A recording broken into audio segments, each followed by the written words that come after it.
Well, good morning. We are in Jomtien today, and it's nice to come up and over Pratmak Hill, get a little workout in the morning, and then relax over here in Jomtien. Jomtien is the less touristy side of this area of the coast. So you have Pattaya that has all the nightlife and the wild congested streets, and then you come over the hill here to Jomtien and it's much more relaxed. There's still a beautiful beach, and you can still really enjoy yourself with restaurants, coffee shops like I'm going to show you here. Beautiful place to stay as well. There are hotels here, and there are also long-term rentals in Jomtien. The prices are fantastic. So we'll take a look around Jomtien today, and we're also going to have a conversation about investing to retire. I do get a lot of questions asked, how is it that I am able to travel the way that I do? Obviously, as you see from my videos, I travel on a frugal budget. However, I still do full-time travel, and I get a lot of questions how that's possible. I'm going to explain today how that's possible and hopefully inspire others to do the same. So let's head over to Jomtien. Come on along with me, let's go.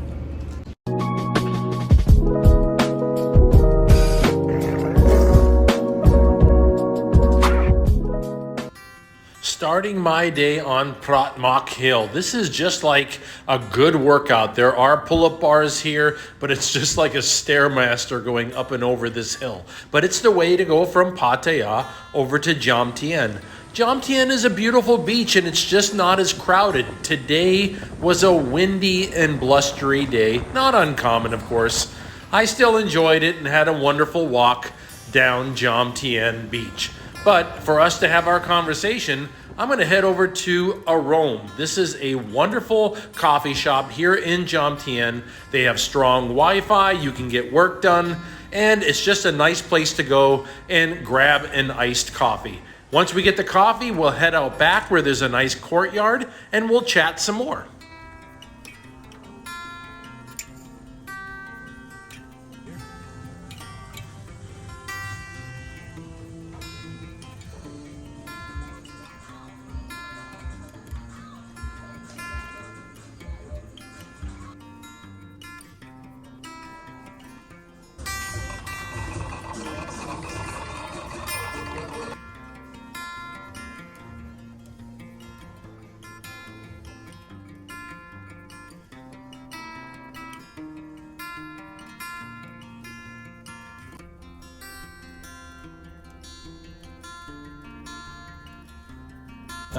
And here we are again where we started the video. This is the back of this nice coffee shop. It's good for blocking the wind back here because we have a windy day today in Jomtien. It's just that time of year in Thailand. I don't really worry about it. Pretty much year round, I think the weather here in Thailand is beautiful. Even when it rains, I don't worry about it. I just head out, get wet. All my clothing is designed to dry quickly, so I don't even worry about it. Let's sit down and let's talk a little bit about investing, about how I make it possible to travel full time. Let's talk about that.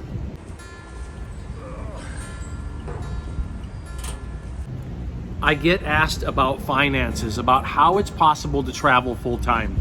There's a few things that you have to think about. One is that I did work for 30 years to make this possible. And I invested during those 30 years a portion of my paycheck into dividend stocks. Dividend stocks essentially is a type of a stock that you can invest in that pays you a small amount of money every quarter, so about 4 times a year. And it's not a lot, but over the years it starts to build up. And even after decades of investing, it's not like you end up with a whole bunch of money, you just don't. But you do end up with enough that you can start to make some of your own decisions of what you want to do with your time. And that is what I believe true freedom is. The ability to manage your own time, to decide what you are going to do with your time from day to day.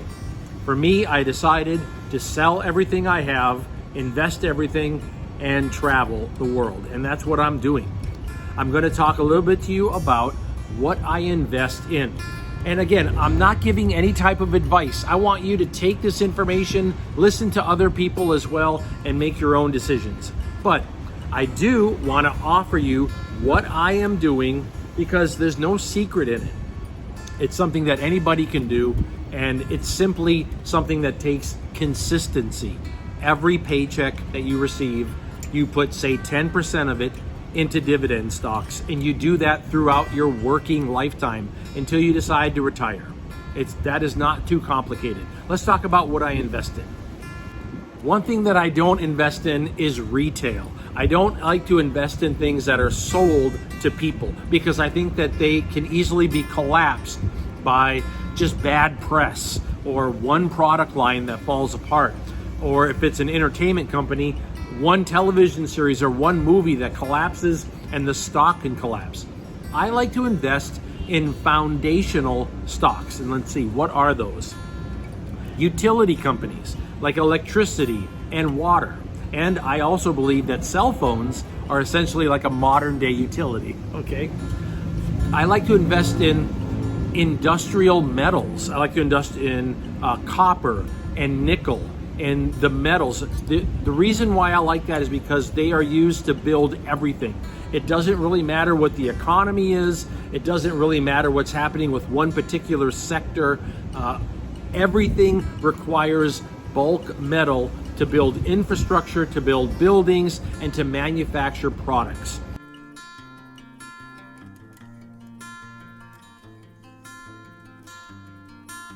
Let's talk about specific stocks that I use to invest in. I choose these not only because they are all foundational stocks that don't go up and down wildly every time the climate changes, or every time economies have problem, or every time there's bad press on something, all right? One is UTG. It's a utility stock. And basically, you'll notice that a lot of the stocks that I invest in, they actually have a lot of companies within them. So it's not just one company. Some of them are, but most of them, they have multiple companies inside of them. That's so that if any one company has a problem in that year, it doesn't cause my stock to have a significant loss. That way I consistently get those dividends that help pay for my lifestyle. UTG is a utility stock with a bunch of utility companies inside of it. It doesn't move a lot. It's not fancy like many of my stocks, and it provides me with an income. There's another one, an energy company called ET. Look that one up. There's a few more that I like in the energy sector. I like EPD and ENB. And these companies provide me with income. They also represent a lot of projects within them. They're not just one energy company or one energy product. There's a lot of projects happening inside of these companies. So again, if they have a problem, that's okay. One of those projects can have an issue and I'll still receive my dividends. That's the important part.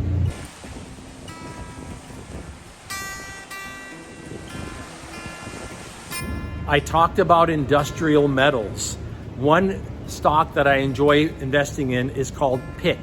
PIC is a collection of industrial metals companies. And that way, again, if one particular country or one particular company has an issue, I still receive my dividends. And I do recommend people looking at foundational stocks like industrial metals, natural gas, and even things such along the lines of pharmaceuticals. Let's talk a little bit about pharmaceutical stocks. You've probably noticed that pharmaceutical companies get a lot of bad press, and that is not uncommon. In fact, you can go back decades and pharmaceutical companies do get bad press. But here's one thing you have to understand.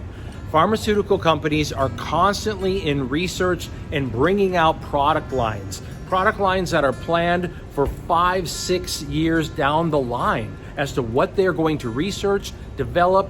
They do all the testing, and then they bring out a new product. And the world wants their products. Yes, they have rough years, bad press. Occasionally, they even have a lawsuit.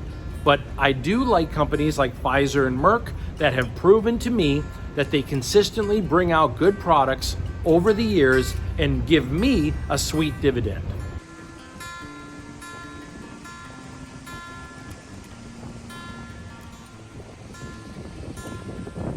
What about investing in real estate? If you invest in real estate as an individual property, you're pretty much be held to whatever happens in that city and in that neighborhood that you bought that one property. But there's another way to do it. You can invest in what's called a REIT, a real estate investment trust. And this is a collection of real estate projects that make money. And one of those real estate projects could have a problem, not uncommon, but that company will still give you a quarterly dividend. One of the real estate investment trusts that I like is called ABR. I encourage you to just look into that. There's a lot of good ones, don't get me wrong. Another one that I like is called BAM. BAM does energy style properties that make money. I don't even know if you'd really call it a REIT, but it does manage properties, and those properties make money in the clean energy sector. Have you ever had people tell you you should invest in bonds? Well, I don't think it's a bad idea to have some bonds in your portfolio. But buying bonds, people are wondering, like, how do you do that? What's the process of buying bonds? Don't get stressed out by this. It's not complicated. Just like buying a stock, I like to buy a couple of funds that actually go out and buy bonds, and they diversify their bonds. So again, if one particular company that issues bonds, or if a municipal bond starts to have issues, the whole stock doesn't fall apart. Two of them that I like, EMHY and SPFF, these are ones to look into. And it's just an easy way to add bonds to your portfolio. You don't have to buy an individual bond and worry about that one bond. Let them go out and research them. Let them invest in them. You just buy those individual stocks and you get diversification. There's one more thing that I want to mention about investing in dividend stocks. Not only do the dividends pay you out quarterly, but a lot of times the companies themselves will grow over time. The dividends also will grow incrementally over time as those companies do well. This is important because it keeps you ahead of inflation. However you invest for retirement, you want to make sure that that investment grows and stays ahead of inflation. If you don't do that, in 10 years, your retirement could be worth half of what it was the day you decided to retire and stop funding it. Here's another good point. By living in an inexpensive place like Southeast Asia, I have not been spending all the money that I make in dividends. That not only gives me a peace of mind, but it allows me every month to buy a few more. Not a lot, I know. I mean, it's not a lot, but it makes me feel good that I'm still kind of growing my retirement investment over time while I'm traveling and enjoying the world. We are gonna relax and finish our iced coffee now, and then we're gonna head back over Pratmak Hill to the other side, Pattaya, and I do see there's some clouds rolling in that look a little dark, so I think we're gonna have some rainfall. I'm gonna start heading back way. I hope that this has given you some ideas of how I am able to travel the way that I do. It's not magic, it's consistency. It's taking a portion of every paycheck and using it towards an investment. It's also living a frugal lifestyle. I don't buy things that are flashy. I don't try to live a life that has, expensive cars or expensive watches or $300 pairs of shoes. I just don't do these things. And that allows me to put money every month towards my retirement. So again, don't think that it's like some kind of magic trick or something that happens with family giving me money. Those are not what's going on. What's going on is good planning and consistency month after month investing. I am going to continue to talk about retirement and travel going forward. We are going to many different countries after this. Thailand is just the next step. After this, we have more to go, and then we're going to head back to the States, and we're also going to head over towards Latin America. So there's a lot coming up, and I hope that you'll stick with me. Like and subscribe the video. Let me know in the comment section how you are planning for retirement, what you are doing for investing, because that helps all of us. Again, the clouds are rolling in, so I'm going to finish this up and I'm going to start walking back home, and let's go grab a bite to eat as well. So after this, I'll show you some places to grab some food, and we'll see if it starts to rain. We'll find out. We'll talk again soon, okay? Aloha. When I walk over to Jomtien, I definitely stop at Tinny's. This is an Australian meat pie shop, and I love to grab a different pie pretty much every time I come in, and of course, plenty of gravy to pour over it. Yes, ma'am. I would like to get this deal right here. Yes. And I'm gonna go ahead and go, I've never had this one before, the Aussie Chunky. Aussie chunky. Yep. Mashed potato, pea, and gravy. Yes, please. Any drinks? I'll do a Coke Light. Coke light. Thank you. I bring them over. Thank you. Thank you. Oh my. Oh, that looks wonderful. Thank you so much.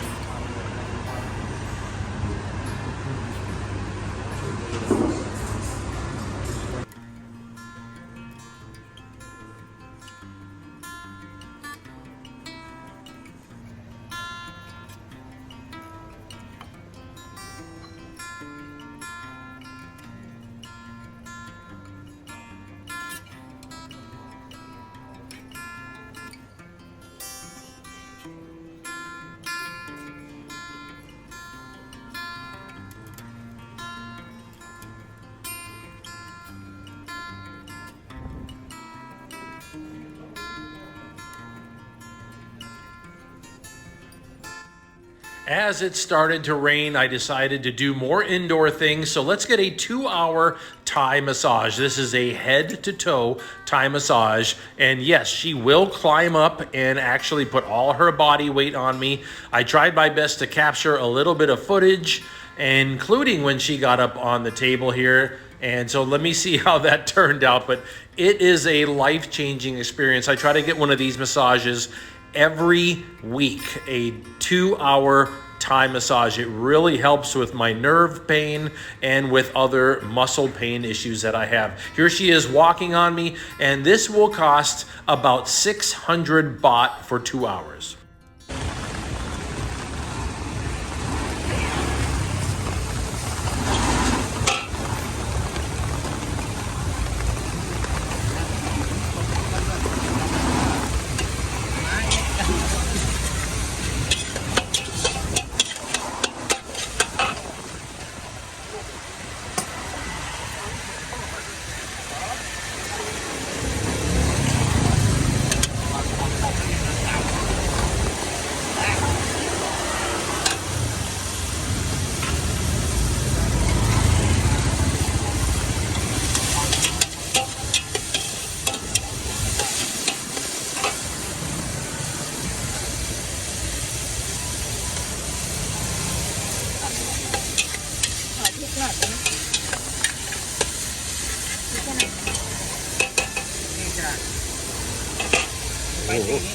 Just nick noise, yeah.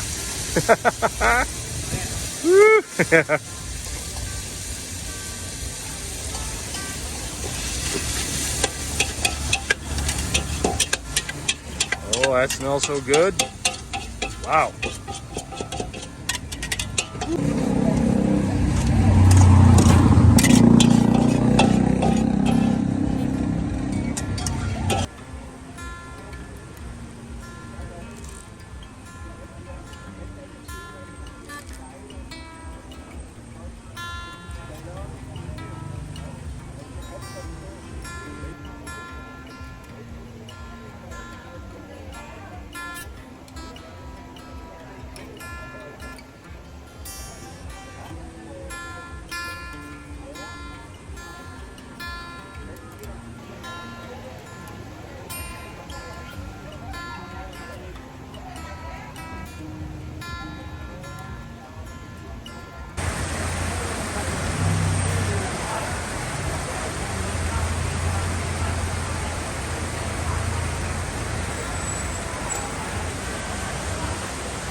I just wanted to show this to you. I thought you might find this interesting. This was early in the morning, and they had this open air hair cutting area just along the sidewalk. I thought it was interesting.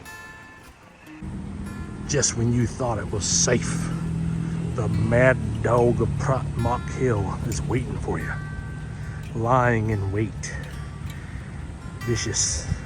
You see how alert he is? Vicious beast.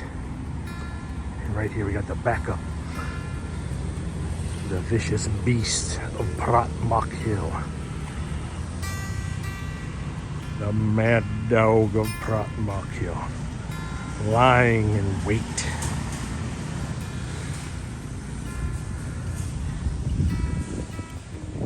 Working together as a team of viciousness.